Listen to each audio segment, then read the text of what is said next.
चाहिए अर्थ में शुड का प्रयोग और चाहिए अर्थ में मस्ट का प्रयोग होता है।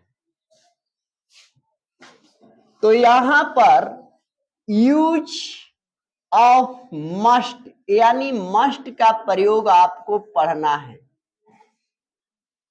मस्ट का प्रयोग भी शुड के प्रयोग जैसा बतलाते हैं ट्रांसलेशन के अनुसार, ठीक ना। जैसे आपको आएगा ट्रांसलेशन बनाने को, राम को अवश्य पढ़ना चाहिए, राम को अवश्य पढ़ना चाहिए। शुड किस में लगता है? राम को पढ़ना अवश्य उसमें नहीं लगा होता है, इस मस्ट वाले के लिए अवश्य लगा देता है। दूसरा है हम लोगों को शाम को अवश्य खेलना चाहिए, हम लोगों को शाम को अवश्य खेलना चाहिए।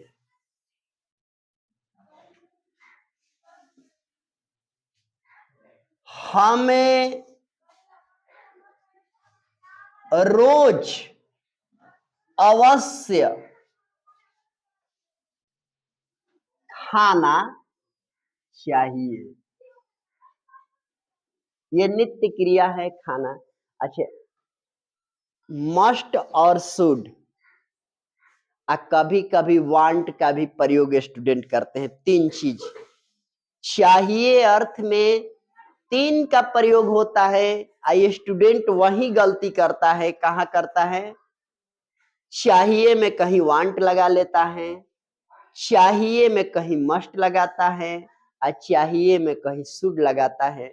इसकी पकड़ के लिए तुम्हें बतला देते हैं। अवश्य चाहिए रहेगा तो मस्ट लगाइएगा, सिर्फ चाहिए रहेगा तो शुड लगाइएगा, चाहता है, चाहती है, चाहते हैं अंत में आएगा ते के साथ प्रेजेंट इंडेफिनिट का बोध कराते हुए, तो वहां वांट लगाइएगा, ठीक ना।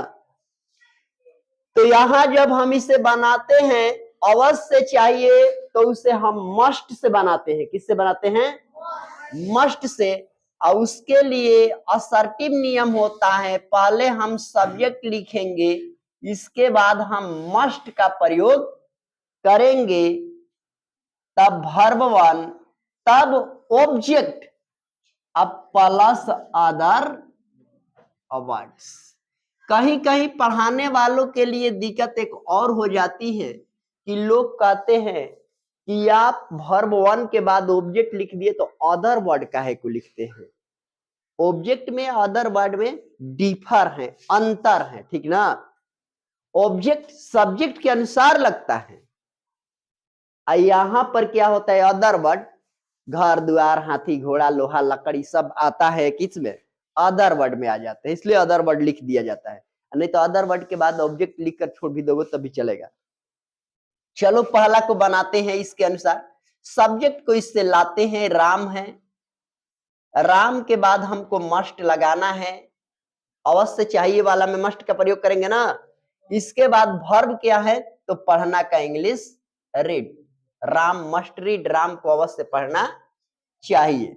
2 नंबर में क्या है? हम लोगों को शाम को अवश्य खेलना चाहिए, तो लिखेगा वी मस्ट प्ले, हम लोग को अवश्य खेलना चाहिए। कब?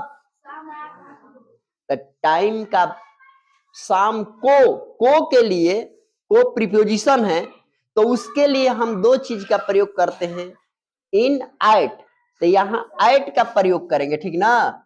एट शाम का हो जाएगा इवनिंग।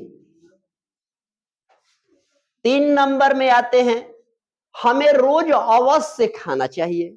अवश्य खाना है तो आपको तो जानना ही, हमें माने मैं, हमें का अर्थ अब हम लोग मत लगाइएगा, आई का अर्थ होता है मैं चाहे हम, तो आई से यहां हम लेंगे आई मस्ट एट, कब कब? एवरी डे, प्रत्येक दिन हमको क्या करना चाहिए, खाना चाहिए।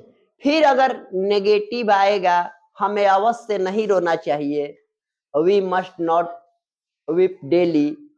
फिर आएगा क्या, हमको रोज पढ़ना चाहिए, अवश्य पढ़ना चाहिए, तो मस्ट को पहले निकाल लेगा, क्यों कहा आएगा तो मस्ट को उसे सेंटेंस में लगा लेगा, तो लिखने की जरूरत नहीं है, वो तो लगा लेगा।